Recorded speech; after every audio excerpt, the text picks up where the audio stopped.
Good morning and happy Mother's Day. How do you remember your mother?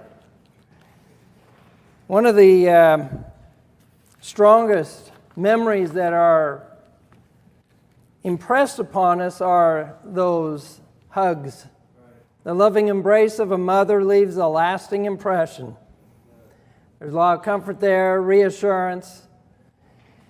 And celebrating Mother's Day is much more than what most people realize, but it is a celebration of existence. Life in Christ, it's a celebration of physical life. It's a celebration of spiritual life and free will to choose life. It's a special day to focus on fulfilling the biblical admonition to honor thy mother. And also honor motherhood in general. To rally for the biblical worldview and to honor God. So the title of our message this morning is How to Celebrate Motherhood. Now I know what made my mother happy. And I bet if you thought about it, you'd come up with the same thing. Or similar, and that was to let her know that I love her. That makes a mother happy.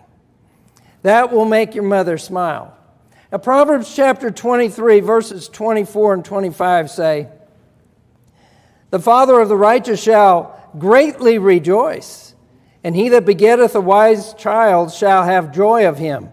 Thy father and thy mother shall be glad. And she that bare thee shall rejoice." When? When a child is righteous, when a child is wise. A righteous and wise child is born again. That's what's required. To be righteous is to be born again, saved, and dedicated to doing God's will. In other words, this is a child who is saved and sanctified. To be saved means the child believes that the promise of Jesus is the only way to receive eternal life. And to be sanctified means that the child believes that the living God's way is the only way. Now, the greatest gift a mother can receive then, scripturally, biblically as we see here, the greatest gift from her children is to know that they're saved and serving God. A mother's mind is put at ease and she's relieved of worry knowing that her child is secure forever in the peace of God. And that really comes out with death. Or even the prospect of death, because what is the first thing on a person's mind who knows God's way and knows about salvation? What's the first thing that comes to mind? Are they saved? That's not the best time to start thinking about it. Another benefit of having saved and sanctified children is that they let their parents know how much they love them. Now thou bring a smile. Every mother, lost and saved, wants to know that their child loves them. It feels so good to know that your child you love so much loves you and appreciates you. Does your mother know that you love her? Now, such love and tranquility seem so natural, so good, so common sense. And yet, we live in a time in history when Satan's ugly head is rising again to protest motherhood, to protest a mother's love, and to shame women who have chosen to be mothers. It doesn't make sense. I just want to take a moment to address the current issue of motherhood in our nation. It's the elephant in the room, especially today. By addressing the issue we're witnessing right now in our nation, our lovely mothers here in this auditorium are being honored so much more. There's such a contrast to the protests going on today. A national protest, I don't know how many of you are aware of that, but a national protest has been organized and called for against motherhood. Women are going on a strike today and this week to protest motherhood. And the headline, I know if you haven't heard of it, you're just thinking, well, that's an exaggeration. That can't possibly be true. So I have to read the headline because I'd have to read it and see it for myself to believe it. Women are going on strike in protest against motherhood. A headline in one news article said, "Week-long Mother's Day strike set to protest the overturn of Roe." That's due to the recent leak of the Supreme Court. Now, I feel compelled to read the headline because it's just too unbelievable, isn't it? How many felt like when I first made the initial statement that there's a protest against motherhood, you're thinking, yeah, right. It's just unbelievable. The idea of protesting motherhood and Mother's Day is so shocking and absurd. It is absolutely unbelievable. Ironically, the protesters are protesting their own mothers and their own existence. That's how absurd it gets. And further, they are children protesting the existence of other children. Talk about survival of the fittest.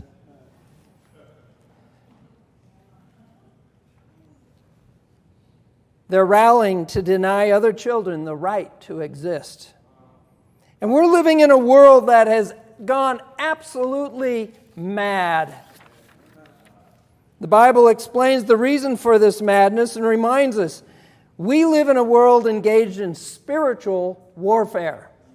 Ephesians chapter 6, verse 12 says, "For we wrestle not against flesh and blood, but against principalities, against powers, against the rulers of the darkness of this world, against spiritual wickedness in high places." The protest against motherhood is much more insidious and a small part of something much larger in agenda than most realize.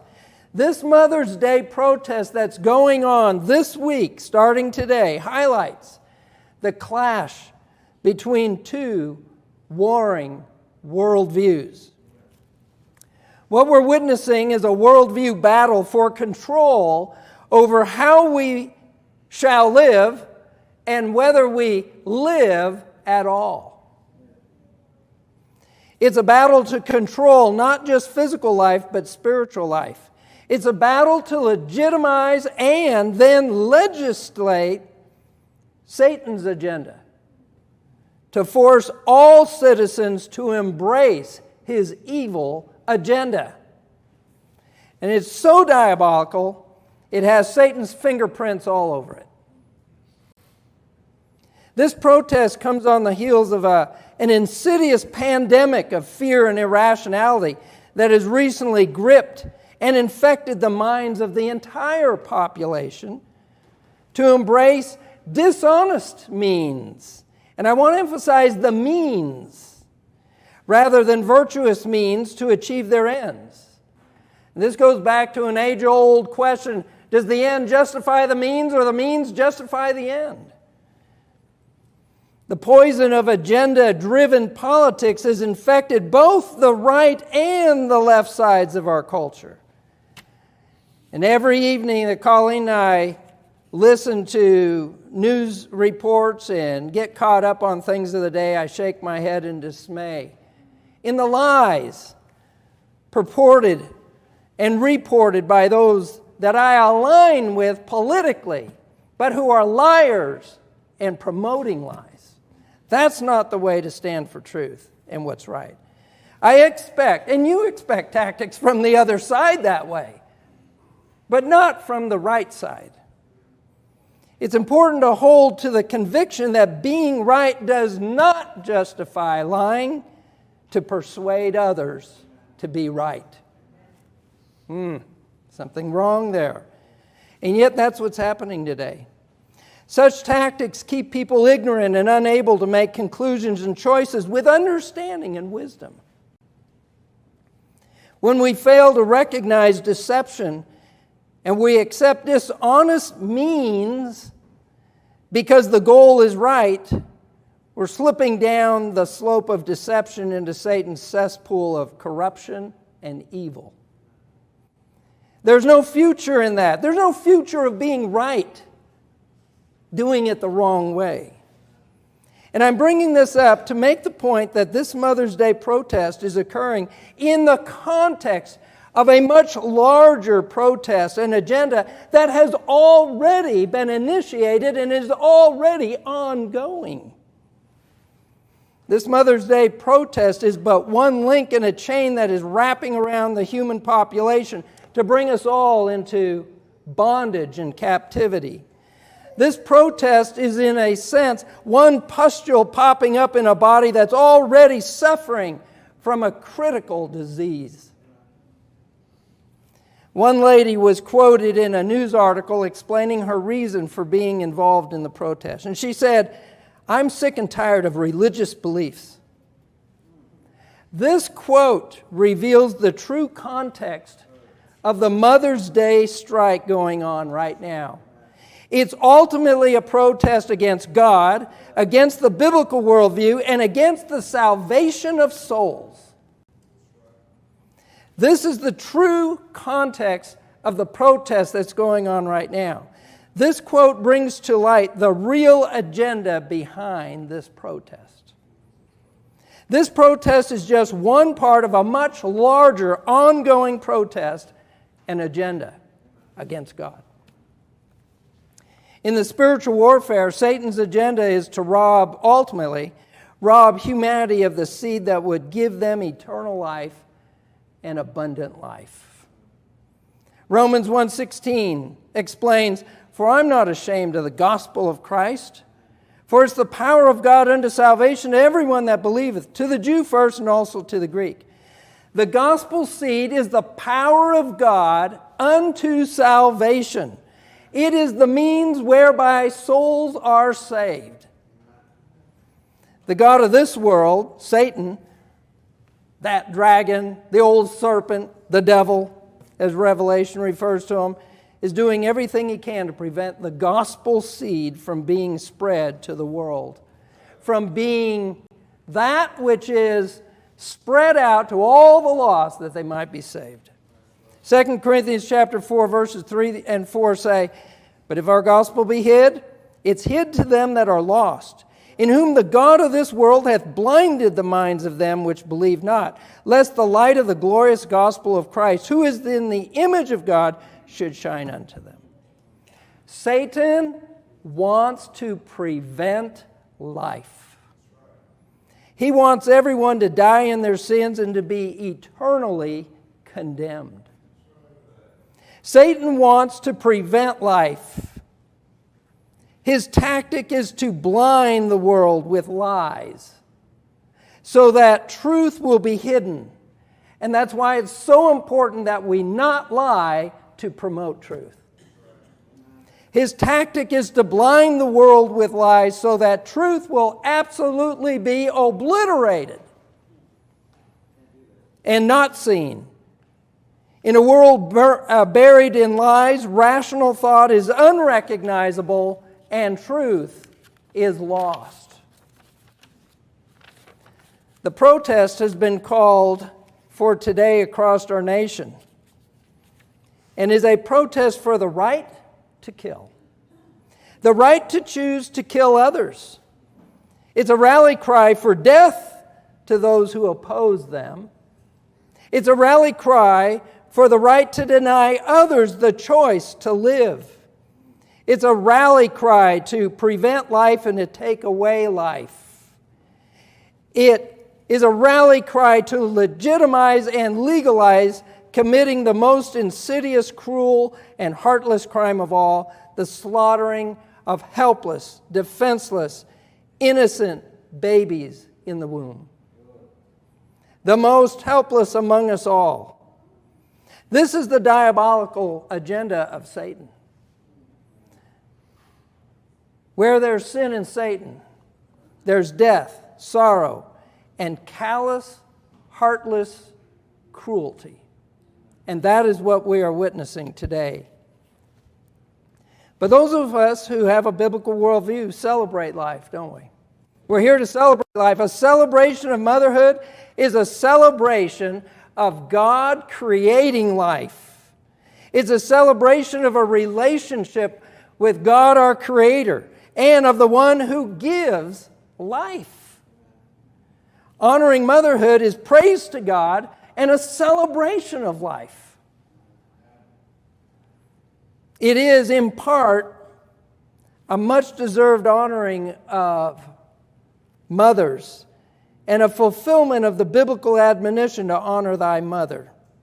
It's a celebration of children. It's a celebration of ourselves, of our existence, and of our lives. God bless all the women who have chosen to be mothers and have chosen life for their children. And this is our answer to those who oppose God. And we must make our voices heard by the means of speaking truth and upholding virtue. So how shall we bless our mothers today and celebrate Mother's Day? Well, the best way is to let your mother know that you love her and appreciate her. And I have 3 suggestions that I'll leave you with to consider in showing that appreciation and expressing love. Number 1, tell your mother why you love and appreciate. Tell her why.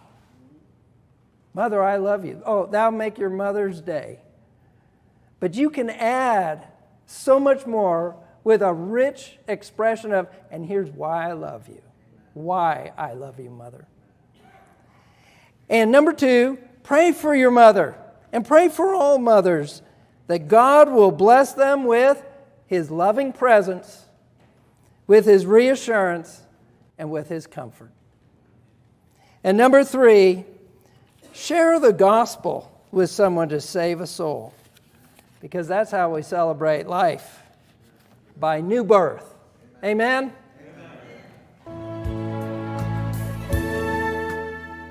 We're glad you joined us for our services here at Mission Boulevard Baptist Church.